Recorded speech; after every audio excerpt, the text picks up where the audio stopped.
Mindfulness as a daily practice to overcome challenges of our life. Mindfulness to achieve greater awareness and a higher awakening.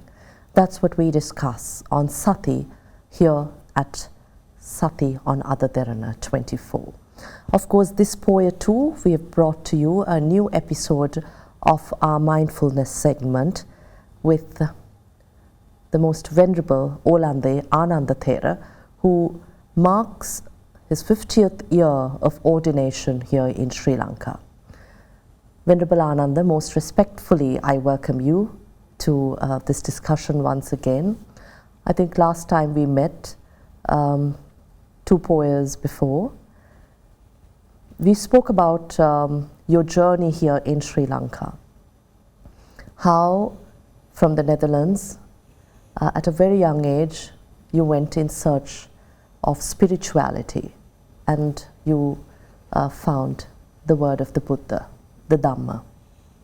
On the 21st of September in 1975, you were ordained in Pagoda, Sri Lanka. Let's start off there. On the 21st of September 2025, you marked 50 years of ordination.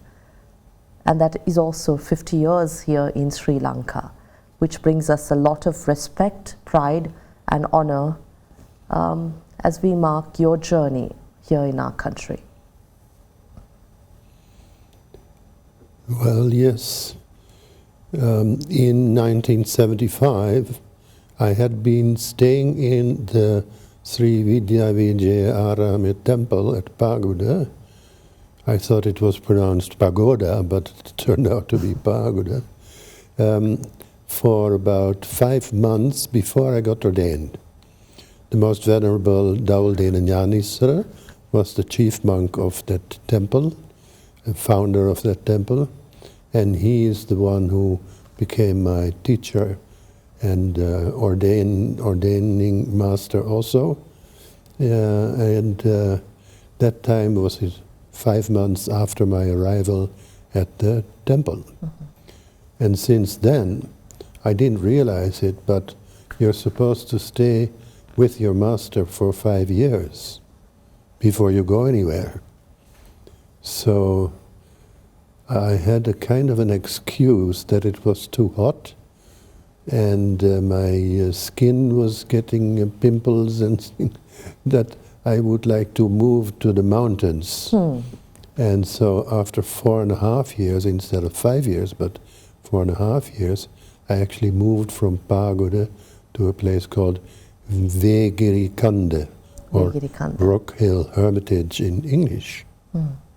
So that was a kind of a relief in a way. And I also learned to become a meditation teacher there. There were foreigners who come there. I helped to develop the place, and these foreigners came, they came especially for meditation courses there. 10 days every month. So like that, things evolved during my stay. The 50 years did not come all at once. It came little by little. And not everything took place in Sri Lanka, because I was also invited to come to different places, including South Africa, Australia, United States, England, Germany, so many places. So in that sense, but I was always coming back to Sri Lanka. I would say, whether I like it or not, but really speaking, I preferred Sri Lanka above all other places. What brought you to Sri Lanka over and over again, and as you say, whether you like it or not? Well, I suppose it was the people, the nature, probably also the religion of Buddhism being majority religion here. And altogether it was just a perfect mix of factors which made me want to stay here and come back. Even though I've been to very beautiful places around the world, even that didn't attract me that much as Sri Lanka. Venerable Ananda Thero, you spoke about relief that you found after moving to the mountains, Vegirikanda, or the Rock Hill Mountains. What was that relief? Was it from the harshness of the environment, or was it from the busy city life? Well, at that time, Nugigode, where I started, was not that busy as it is now. It was rather a kind of a big village those days. So it wasn't exactly that, but of course it was more industrialized than the rural areas of upcountry, and therefore, and especially climate-wise, it was at least 10 degrees cooler, and therefore also more pleasant to stay for a person coming from a cold country like the Netherlands. So in that sense, it became a very good place for me, at least for the next 5 years. Certainly, 50 years of ordination in Sri Lanka. What would you like to share about Buddhism and the philosophy? Buddhism as a religion that's practiced here in Sri Lanka and elsewhere, and the philosophy that many have embraced, regardless of what religion or faith they represent. Well, Buddhism as it is practiced in Sri Lanka, as you mentioned at first, is not exactly the same Buddhism that is practiced in other countries. And for one thing, one could say that the Buddhism practiced in Sri Lanka is quite, how would you say, a kind of ritualistic, you could call it, a ritualistic form of Buddhism, where Bodhi pujas and different kinds of rituals, and even a mixture of the Hindu gods with the Buddha's historical figure took place, and therefore it was not always a pure form of Buddhism, although one claims that Sri Lanka has the pure form of Buddhism, and that it is Sri Lanka where you find the one and only real form of Buddhism. Well, I think people in Thailand, Burma, Laos and Cambodia also think that.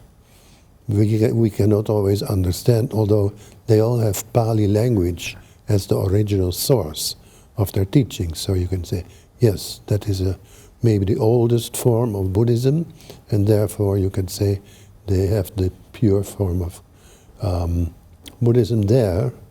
And when you go to the other countries, like towards the north, such as China and Japan and Korea, for instance, Mongolia, Bhutan, they have different forms of Buddhism. Mahayana Buddhism. Sometimes Mahayana Buddhism is seen by the Theravadins as an inferior form of Buddhism. You know, like, oh, that's Mahayana, isn't it? But they don't know the beauty of Mahayana when they say like that. It's a kind of a prejudice that the Theravada Buddhists have towards the Mahayanis. There are certain beautiful sutras and practices and so many things which are really very deep and very beautiful, and also based on wisdom and compassion and so on. So I suppose that what is nowadays the case, that for instance in international Buddhist conferences, they are talking about the common ground between the different forms of Buddhism. And instead of calling it a Theravada or a Hinayana, it used to be called a Hinayana. Hinayana means an inferior kind of vehicle, and the Mahayana was the greater vehicle. But that is wrong. So now they say the older school, or the elders' school of Buddhism is Theravada. And they do say probably that's the oldest form. But it doesn't mean that it is the best form or the only form. In your spiritual journey, let's just focus solely on the 50 years that you've spent as an ordained bhikkhu. Yes, of course, you spent a few years prior to that in search of spirituality, spending years also practicing meditation.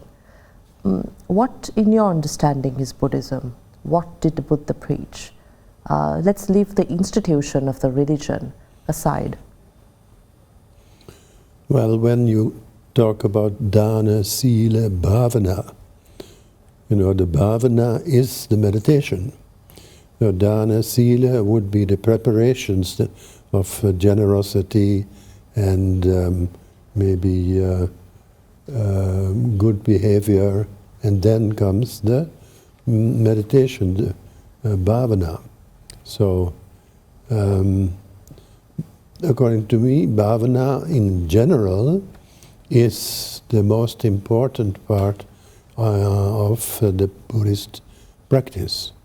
Although the other parts also are important, but without bhavana, there is no real realization of the truth.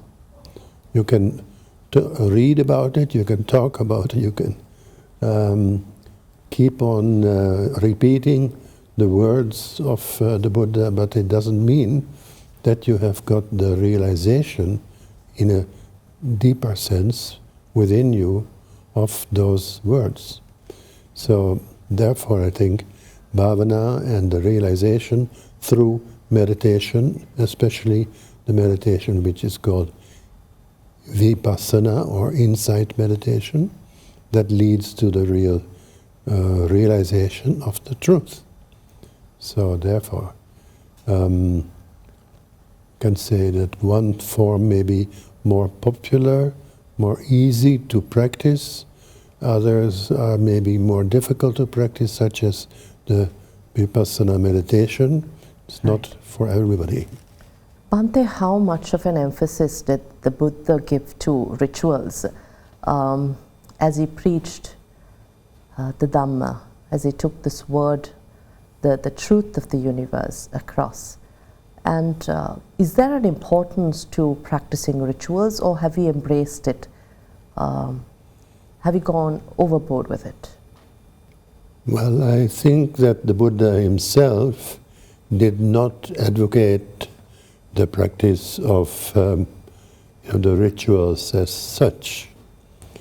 And he also said in the Kalama Sutta, for instance, not to believe what other people say, or what the majority of people say, or even what the Buddha says himself, but to find out for yourself whether that is good for yourself, good for others, whether it makes sense, whether it is, let's say, reasonable or not reasonable.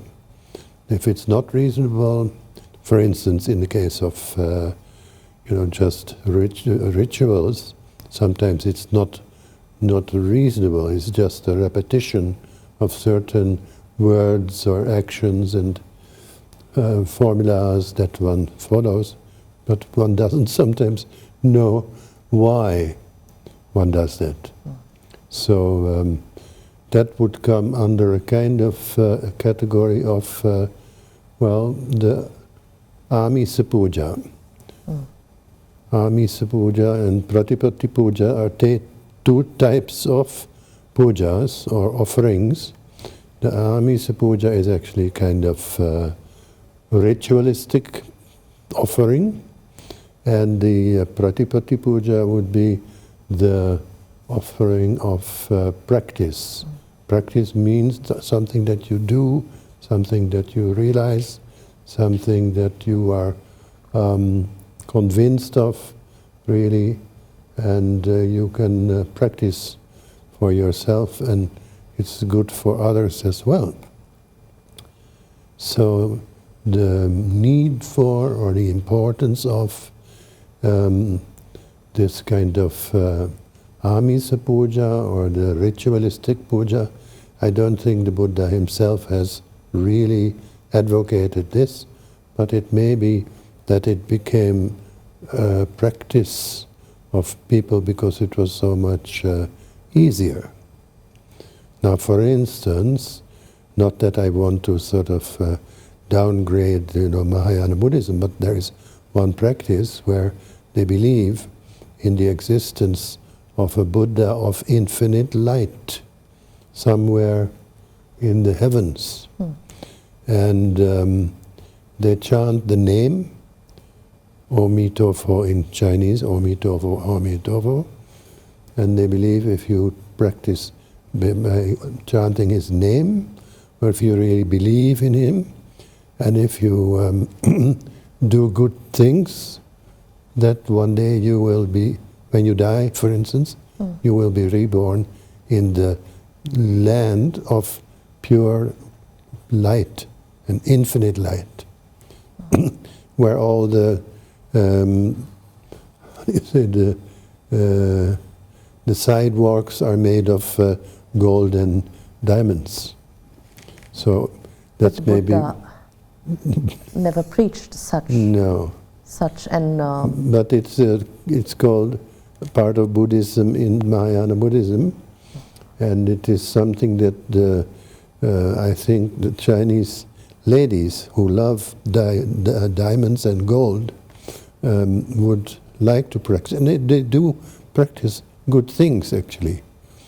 They think that if you do charity, you do good things, and then, and you chant the name of the Buddha of infinite light, that actually you contact him and then you go that way when you pass away. So some people who are critical thinkers, they might say, well, who really, how do you say, can you really believe that? But a lot of people do that. It's a big chunk of the Buddhists in the world. So we cannot really condemn them because they do such good things, maybe based on kind of false beliefs.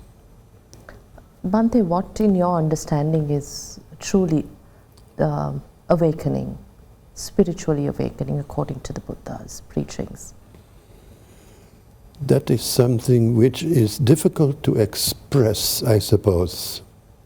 So what is truly awakening? Probably one has to remain silent about it, because the true awakening is beyond words and beyond ideas or concepts. So in a sense it is therefore difficult to express. Yes, I think the Buddha himself also has said things like that. And the path to it? The path to it. Well, even that, the path, yes, we say the Eightfold Noble Path, for instance, is a kind of path leading to the maybe the enlightenment.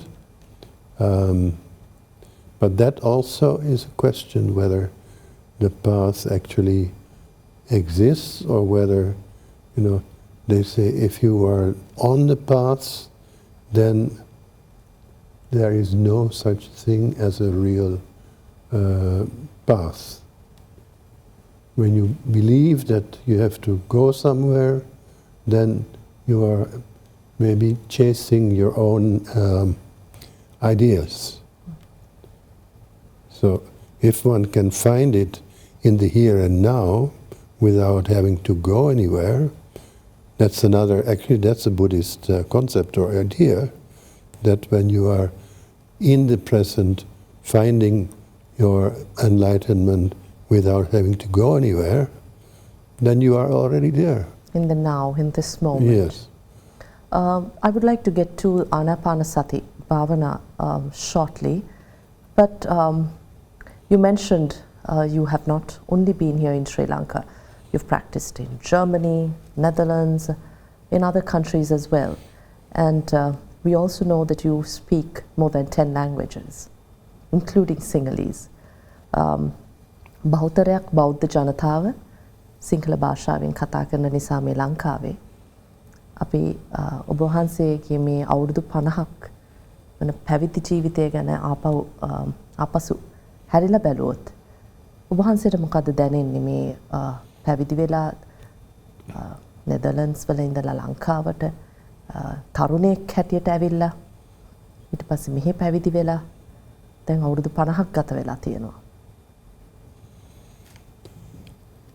ඉතින් අවුරුදු 50ක් සම්පූර්ණයි මේ පසුගිය සතිය තමයි හරියට සැප්තැම්බර් 21 වෙනිදා මහාන වෙලා මම මේ මුල් දවස්වල ඉඳලා මේ බුද්ධිය තේරුම් ගත්තාද නැත්නම් මම ටිකින් ටික බුද්ධාගම මොකක්ද කියලා ඉගෙන ගන්න ඕන වුණා. ඊට පස්සේ හරියට මම කඳු බෝඩ භාවන මධ්‍යස්ථානයක හිටියා ටික කාලයක්. එතකොට එහෙදී එක්තරා අමුතු දැකීමක් ආවා. එතකොට මට තේරුණා මෙතන තමයි හරි. මෙතන කියන්නේ මේ කඳු බෝඩ නෙමෙයි, ඒකත් හොඳයි. නමුත් අර ඉන්න මම දැන් ඉන්නේ, මම කරන්නේ, මම දැනගත්තා ඒවා තමයි මෙතන හරි තියෙනවා, මං කොහෙවත් යන්න ඕන නැහැ කියලා. එතකොට ඒ විදියෙන් මේ එක්තරා මම මොකක්ද කියලා කියන්න බෑ. නමුත් ඒකෙන් මම මහාන වෙලාට පස්සේ තමයි ඒක දැනගත්තා. එතකොට මම දිගටම මේක කරන්න ඕන කියලා කල්පනා කළා. ටිකින් ටික අනිත් එක මේ අපි මහාන වෙලාට පස්සේ ඕනෙම නම් සිවුර අරින්නත් පුළුවන්. නමුත් ඕන නැත්නම් එතකොට සිවුර පිටින් ඉන්නත් පුළුවන්. දැනට නම් ඉතින් සිවුර හිටියට සමහර හාමුදුරුවෝ නොයෙක් දේවල් කරනවා. නමුත්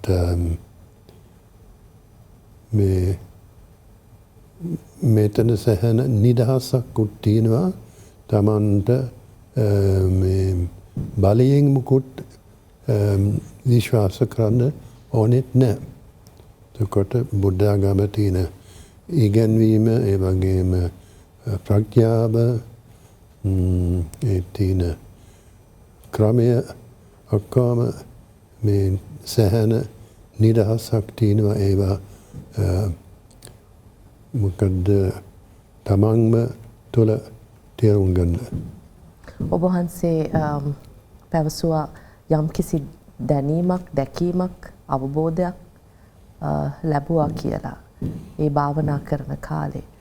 එතකොට ආමිස ප්‍රතිපත්ති පූජා ගැනත් අපි ඉස්සෙල්ලා කතා කරා ඉංග්‍රීසි භාෂාවෙන්. අපි ඒ ගැන පොඩ්ඩක් පැහැදිලි කරොත්. දැන් ඔබ වහන්සේ ලංකාවට පැමිණ මේ ආමිස ප්‍රතිපත්ති පූජා ඒ දෙක වෙන් කරලා කොහොමද දැක්කේ?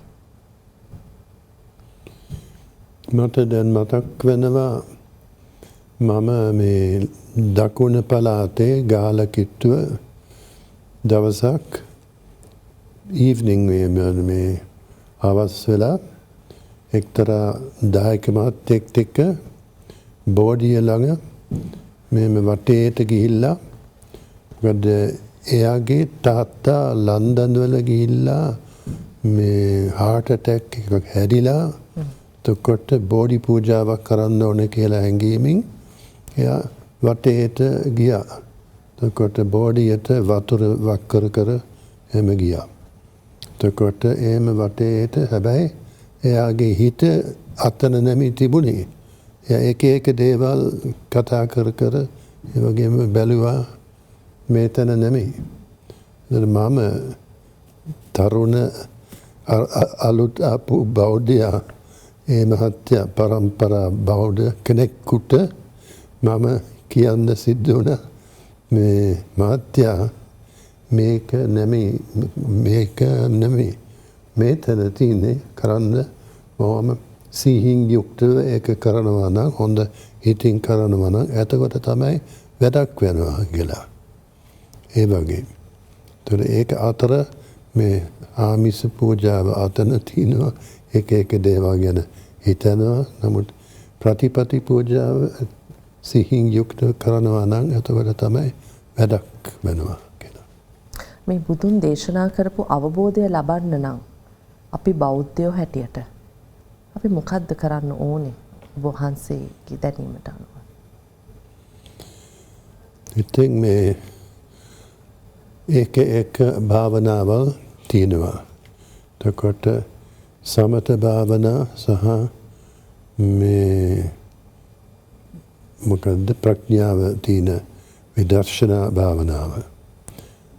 එතකොට සාමාන්‍ය භාවනා කරනකොට දැන් ලංකාවේ තේමයි අපි බුදුහාමුදුරු නැත්නම් රහතන් වහන්සේලාගේ නම ජප කර යනවා. එතකොට ඒකේ මේ තාවකාලික තෘප්තියක් සමහර විටක ලැබෙනවා. නමුත් ගොඩක් දුරට ඒක ප්‍රඥාව ඇති වෙන්න එකකුත් නැහැ. එතකොට විදර්ශනා භාවනා කරනවා නම් එතකොට ආනාපානසති හරි. එතකොට සිහින් යුක්තව මම මොනවද කරනවද හිතනවද කරනවද දැනනවද එතකොට මම යනවාද එනවාද නැත්නම් මේ වෙලාවට මොනවද දැනනවද කියන එකයි. එතකොට ඒකින් තමයි ප්‍රඥාව ඇති වෙන්නේ. එතකොට ඒක තමයි නිතරම කරනවා නම් ඒකින් තමයි මොකද්ද wisdom ප්‍රඥාව ඇති වෙනවා. I think in the interest of the Sinhala speaking audience as well, we were able to speak a few words in Sinhalese. We are indeed grateful to you for that. But to move on to the usual format of Sati, Venerable Ananda, you mentioned about Ānāpānasati Bhavana, the meditation, the focus of the breath. If you can maybe explain to us how that relates to not just the present moment, but to the achievement of a greater awakening through the meditation, how it helps achieve that wisdom you're talking about. It's a little difficult maybe to describe, but Ānāpānasati Bhavana is part of series of different techniques of meditation. It doesn't necessarily mean that you have to sit down and do just Ānāpāna. Ānāpāna means inhaling, exhaling, and being aware of that. So it is an awareness of breathing in, breathing out. It's not a breathing exercise where you take deep breath and exhale deeply. That's different. Certain types of yoga and places it's practiced, but not in the Buddhist meditation. So this Ānāpānasati is just an observance of the breath as it comes in and as it goes out, and the feeling that is caused inside the nostrils by that movement of the air, basically. Now you start seeing. Now you can take a deep breath and you feel it a bit more closely, more clearly. But if you are coming back to a normal, natural breath, you find that your attention goes here and there. After a little while, you don't feel the breath anymore, but your mind go here and there, and you're not really in the present either here nor there. The mind easily wanders. Yes. So then if you are aware of that fact, of the attention going here and there, that's also a kind of mindfulness. But not if you start making criticism on yourself, like, oh, I shouldn't be, doing this, I shouldn't go here, I shouldn't go there, I shouldn't be thinking, what am I thinking, why am I thinking, all that is a little bit too much. Does meditation, bhavana, and the practice of mindfulness, sati, does that transform the mind over time? Well, again, this is not an easy question, because the word over time includes a kind of process that it takes time to reach, to go from here to there, and to reach from the unenlightened state to the enlightenment stage. And there may be also, there are different kinds of teachings and teachers also of this. Some say you don't really have to do anything, just relax and be yourself and be aware, and you don't go anywhere, you don't do anything special. And they get enlightened in that way. Others may be saying, well, you have to do this, you have to do that. So, and that is a question whether that is the better way. It keeps people very busy, and sometimes they have to pay the fee for the meditation course, having had to learn how to meditate, but maybe not the right way of attaining that state of enlightenment, but just doing this, doing that, and the teacher is cashing in on the what you call the meditation. Bhante, I also want to touch upon everyday life, the challenges we face. We are deeply grateful for the number of episodes of Sati that you engaged in over many years in the first season of Sati, where we broke down the Satipatthana Sutra. If you can maybe explain to us how Ānāpānasati Bhavana, the meditation focusing on your breath, helps us overcome stress, anger, and improve our daily exchanges, interactions, and even relationships. Well, that of course also depends, especially in the last, what you mentioned, relationships, whether they can be improved by the practice of Ānāpānasati. That really depends on not only your own personality, but also that of the other when it goes about relationships. And sometimes people are getting so much into the meditation that they are going into extremes sometimes. In what sense? In the extremes, in the sense that is the most important thing for them, and they feel disturbed by others if they make a sound, for instance.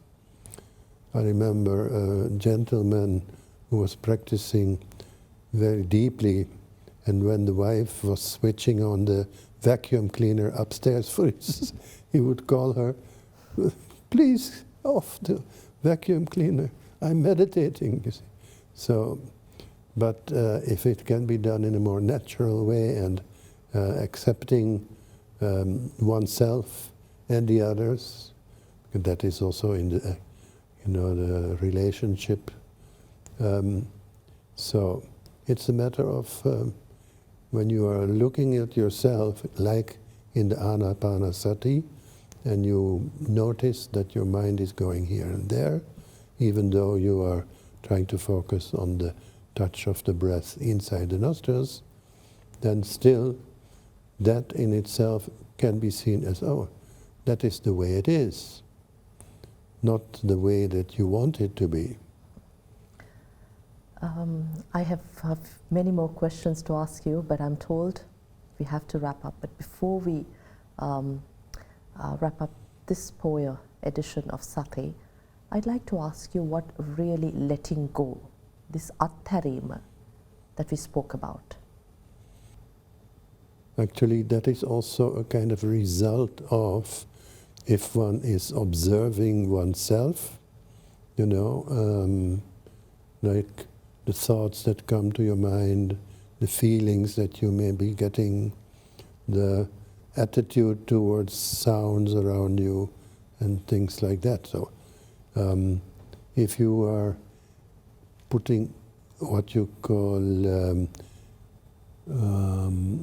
value towards them as good or bad value, likes or dislikes value, and then you looking at those things with a very biased mind and not being able to accept those external things, even the internal things that you meet in your own mind. So then, there you need to be able to let go in order to not to chase those things or suppress them. Just let it come, let it go. Venerable Thero, this episode is dedicated for the 50 years of priesthood, monkhood as a bhikkhu that you've spent. And finally, I'd like to ask you, we've heard about your story, of course, but what really inspired you to choose this path, and what transformation you experienced through this path? You are looking into the kitchen sort of experience, what happened. Well,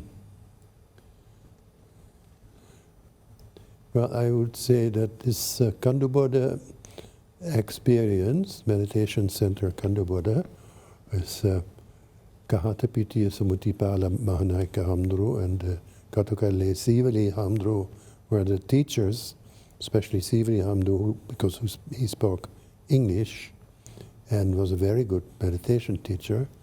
And just there, at first, I found my, being away from the meditation that I learned in India, the Hindu meditation, and the ability or the idea that one could talk to God, and there would be no what you call loneliness, but always some kind of contact. But that was not the case in the Vipassana meditation.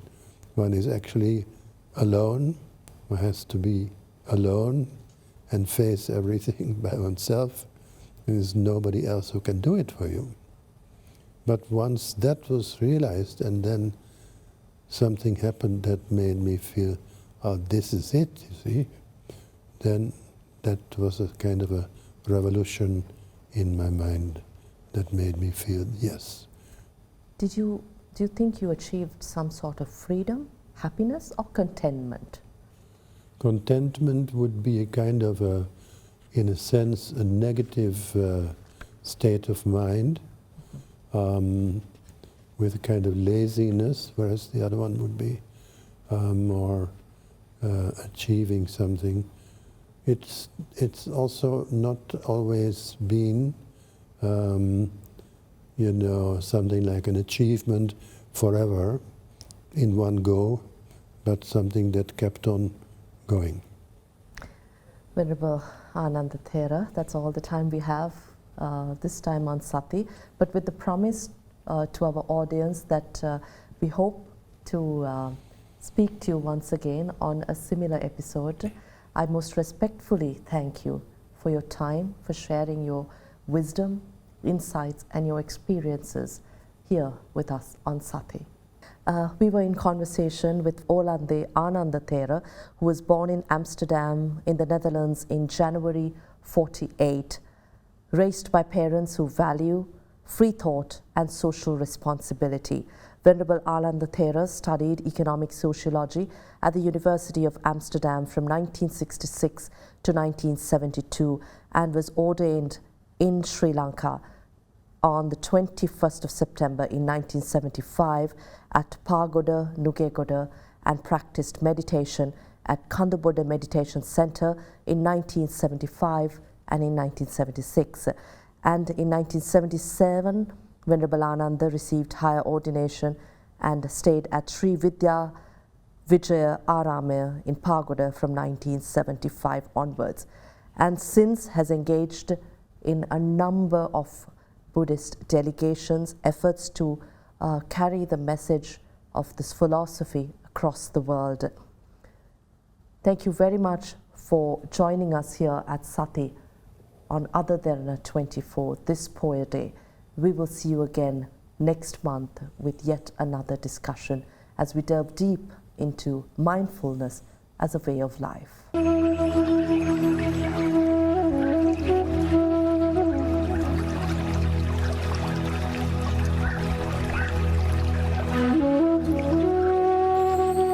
Sati, awaken to the present.